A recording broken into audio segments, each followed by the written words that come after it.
मोदी सरकार 3.0 यानी नरेंद्र मोदी के कैबिनेट गठन के बाद की सबसे महत्वपूर्ण बैठक गृह मंत्रालय नॉर्थ ब्लॉक नई दिल्ली में शुरू हो चुकी है।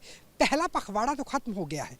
दरअसल जो आज बैठक है ये मैराथन बैठक है जो सुबह 11 बजे से शुरू होकर शाम के 4-5 बजे तक चलेंगी। अगर दोपहर के भोजन से पहले की बात करें तो जम्मू कश्मीर की सुरक्षा को लेकर चर्चा हुई है। चर्चा में कौन कौन मौजूद रहे? अध्यक्षता अमित शाह ने की, यानी गृह मंत्री ने। गृह सचिव भी मौजूद थे। एलजी की बात करें तो मनोज सिन्हा भी थे, थल सेना अध्यक्ष भी थे, बीएसएफ और सीआरपीएफ के डीजी भी थे, आरएनडब्ल्यू यानी जो भारत की इंटेलिजेंस एजेंसी है रॉ, उसके सेक्रेटरी थे, प्रमुख थे इंटेलिजेंस ब्यूरो की जो सीधे तौर पर एमएचए के अंडर यानी गृह मंत्रालय के अंतर्गत आती है। तमाम जो वरिष्ठ सुरक्षा के से जुड़े हुए लोग थे वो मौजूद थे।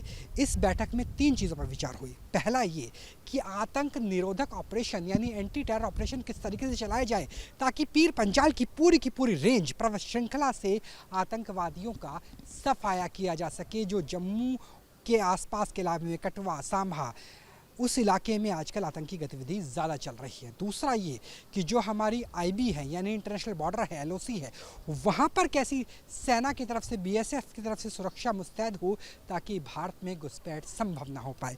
तीसरा ये इंटेलिजेंस शेयरिंग कैसे की जाए राष्ट्रीय राइफल्स से लेकर के और एसओजी तक यानी स्पेशल ऑपरेशन ग्रुप यानी जो जम्मू कश्मीर के डीजीपी हैं उनके स्तर पर कैसे इंटेलिजेंस शेयरिंग की जाए ताकि कलेक्टर तरीके से काम किया जा सके। और चौथा ये कि जो टेरर लिंक है, टेरर फंडिंग है, उसे कैसे रोका जा सके क्योंकि लश्कर ए तौयबा, जैश ए मोहम्मद अपने आउटफिट के जरिए नए नाम के जरिए आतंकवाद को प्रमोट कर रहे हैं। पहला पखवाड़ा खत्म हो गया है लेकिन अभी भी बैठक जारी है। मनोज सिन्हा की यहाँ पर गाड़ी देख सकते हैं जिसमें भारत का राष्ट्रीय चिन्ह यानी अशोक का सिंह नज़र आएगा। उसके साथ गृह सचिव की गाड़ी भी मौजूद है और यहाँ पर जो भारत के थल सेना अध्यक्ष हैं और लेफ्टिनेंट जनरल हैं 3 स्टार, उनकी गाड़ियाँ भी यहाँ पर मौजूद हैं। जो दूसरी बैठक अब चल रही है वो दूसरी बैठक है अमरनाथ यात्रा को लेकर के, क्योंकि इससे पहले हमने देखा था किस तरीके से वैष्णो देवी के लिए जाने वाले श्रद्धालुओं के ऊपर आतंकी हमला होता है। 50 से ज़्यादा राउंड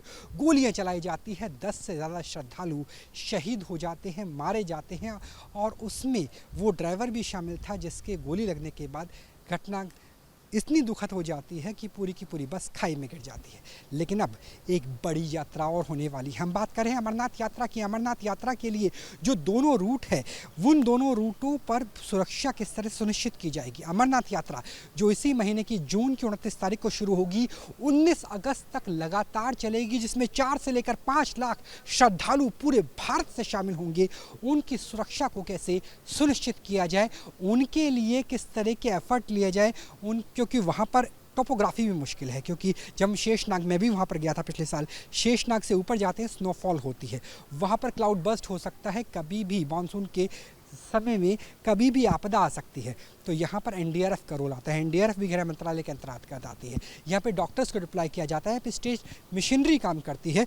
तो इन तमाम चीज़ों को लेकर बैठकों का दौर इस वक्त चल रहा है और ये बैठक की दूसरी श्रृंखला है, क्योंकि इससे पहले बुधवार को जो बैठक हुई थी वो प्रधानमंत्री नरेंद्र मोदी ने ली थी कि रियासी में जिस 9 तारीख को प्रधानमंत्री की शपथ ग्रहण समारोह 7:15 बजे शाम को शुरू हुआ था, उससे ठीक 1 घंटा पहले 9 तारीख शाम को 6:15 बजे हमला हुआ था। प्रधानमंत्री ने चर्चा की थी कि कैसे कदम उठाए जाए। उसकी दूसरी श्रृंखला है जो बैठक जहां मैं मौजूद हूँ गृह मंत्रालय में चल रही है और सूत्रों की माने तो जब अंतर्राष्ट्रीय योग दिवस समाप्त हो जाएगा तो तीसरी श्रृंखला की बैठक ठीक पहले होगी, अमरनाथ यात्रा शुरू होने से पहले, और उसकी अध्यक्षता अमित शाह करेंगे। लेकिन वो बैठक राजधानी दिल्ली में नहीं बल्कि जम्मू कश्मीर के अंदर होगी। तो कुल मिलाकर के सरकार ने सुनिश्चित कर लिया है कि आतंकवाद का समूल विनाश होगा और जो श्रद्धालु हैं वो सुरक्षित रहेंगे, भले ही वो वैष्णो देवी की यात्रा के लिए जाए या फिर अमरनाथ यात्रा के लिए।